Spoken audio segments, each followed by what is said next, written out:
السلام عليكم، اهلا بيكم في مطبخي. النهارده هنعمل مع بعض مكرونه وبانيه، الاكله البسيطه السهله اللي بتنفع في الزنقات وبتنفع للموظفات وبتنفع في الرحلات والمصايف. اكله سهله ولذيذه وما بتاخدش مننا وقت وكلنا بنحبها. هقول لكم او هنعمل مع بعض البانيه بطريقه مرمشه وتتبيله سهله وبسيطه، بدون افتكاسات، بدون زبادي، بدون لبن رايب، بدون كريمه. التتبيله اللي احنا اتعودنا عليها من اهالينا، اللي هي بالبصل والفلفل الاسود والخل.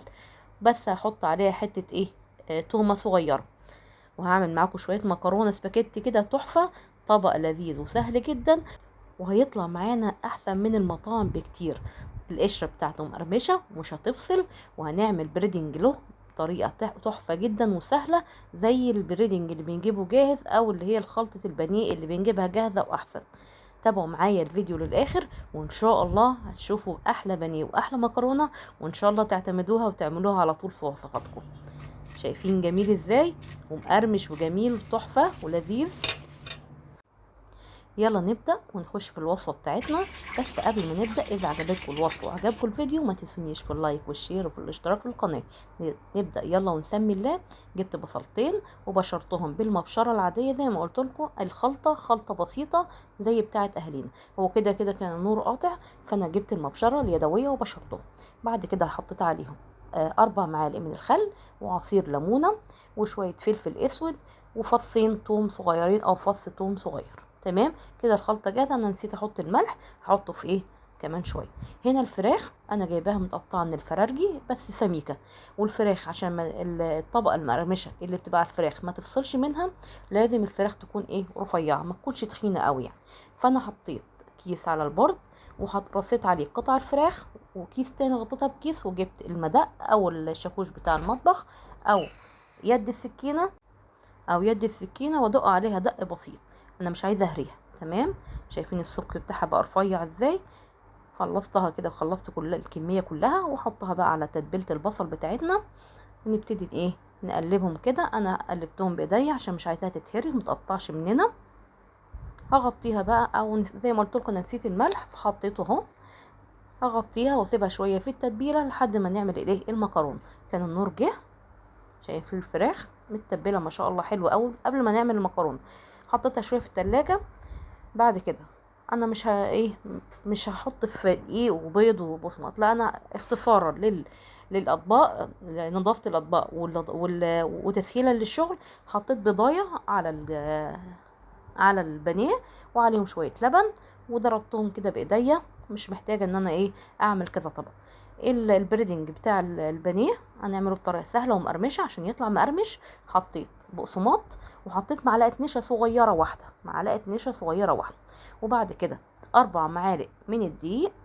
تمام. وعليهم شويه بصل باودر، توم باودر، شويه كركم، شويه فلفل، آه شويه من البقدونس المجفف لو مفيش مش مشكله. تمام. نقلب كل الخليط ده مع بعضه. يبقى هنا حطينا دقيق ونشا وذره من البيكنج باودر. حطيت ذره بيكنج باودر صغير. ابتدي بقى اجيب الطبق اللي هرص فيه قطع البانيه بعد ما بضرها بالخليط ده. حطيت شويه دقيق كده في الطبق، وبعد كده جبت قطعه من البانيه وغطيتها من فوق ومن تحت. واهم حاجه بقى في الخطوه دي ان احنا نتك او نضغط عليه جامد. عايزين الطبقه تمسك فيه جامد قوي او بطريقه كويسه، فنضغط عليه وهو فين في البقسماط او في البانيه عشان تدينا طبقه متماسكه، والطبقه ما تفصلش من قطعه البانيه. تمام. دي اهم خطوه من خطوات نجاح البانيه. دي هنا قطعه مقطوعه وكنت عايزه اوريها لكم. لو في حته اتقطعت ما تخافوش خالص. بنحطها وبنحط بنلزق القطعه على بعضها زي ما انتوا شفتوا، وبرده بضغط عليها في البقسماط مره واثنين وثلاثه لحد ما تتماسك وتدينا الشكل اللي انتوا شايفينه ده، واكنها مش مقطوعه خالص. الخطوه الثانيه لنجاح البانيه ان هو يقعد في التلاجة شويه قبل ما نحمره او قبل ما نقليه. فانا حطيته في الفريزر.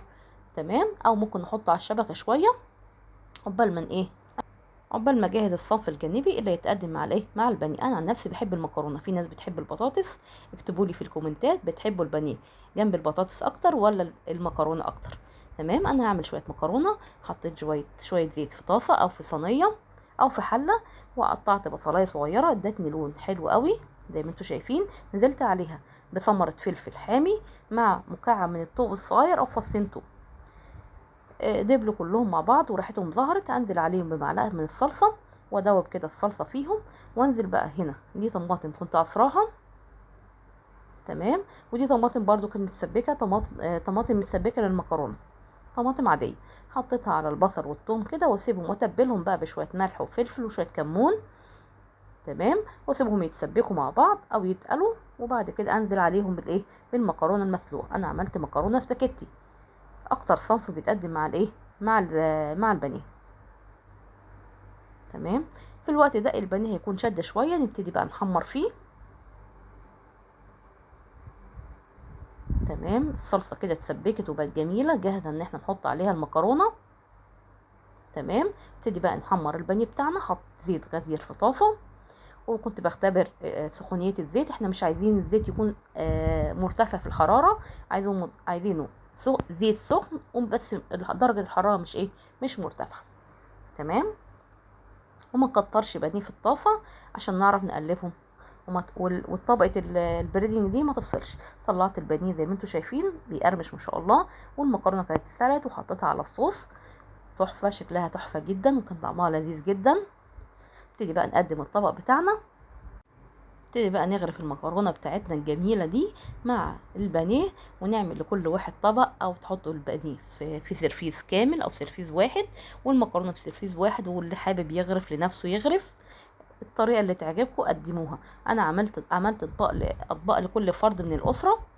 تمام. حطيت شويه مكرونه وجنبهم شويه بانيه، وزينتهم كده بشويه بقدونس وحته طماطم كده، جر جرنشته بطريقه حلوه يعني. جرنشوا الطبق بتاعكم او زوقوا الطبق بتاعكم زي ما انتوا عايزين، اهم حاجه الطبق الاساسي. جربوا الوصفه دي وجربوا طريقه التتبيله بتاعت البانيه دي، هتعجبكم قوي، هترجعكم البانيه بتاع ماما وبتاع تيتا. اتمنى الوصفه تكون عجبكم، واشوفكم في فيديو جديد. باي باي.